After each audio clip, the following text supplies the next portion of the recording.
আজ পর্যন্ত কোনদিন মুসলমানদের উৎসব শবে বরাত একটা হিন্দু মসজিদে দেখার জন্য আসলো না। মুসলমানদের উৎসব শবে কদর একটা হিন্দু কোনদিন চাওয়ার জন্য আসলো না।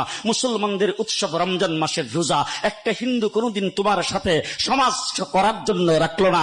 একটা হিন্দু কোনদিন তোমার ঈদের নামাজে আসলো না। একটা হিন্দু কোনদিন তোমার সাথে জুমার নামাজে অংশগ্রহণ করলো না, তোমাকে দেখার জন্য পর্যন্ত আসলো না। তার কারণ হলো হিন্দুরা মনে করে এটা মুসলমানের উৎসব, আর তুমি মুসলমান হইয়া হিন্দুর দুর্গা পূজায় কিভাবে গেলা? তোমার কি হয়ে গেল? তোমার কি লজ্জা শরম তুমি ধুয়ে ফেলে দিয়েছো? তোমার কি কোনো লজ্জা শরম নাই? তোমার কি কোনো লজ্জা শরম নাই? আবার কি সুন্দর বলতেছ, ধর্ম যার যার উৎসব সবাই।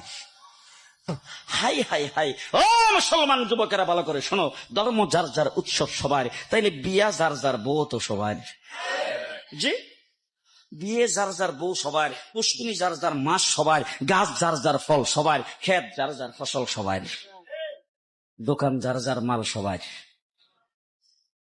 এখন ঘুমাইছে কি কথা বলেন না কেন? তাহলে আমার দোকানের মাল যদি আমার হয়, আমার ক্ষেতের ফসল যদি আমার হয়, আমার গাছের ফল যদি আমার হয়, আমার গাছের নারিকেল যদি আমার হয়, আমি বিয়ে করলে বউ যদি আমার হয়, মুসলমান আমার পুষ্কুনির মাছ যদি আমার হয়, তাইলে ধর্ম যার উৎসব তার।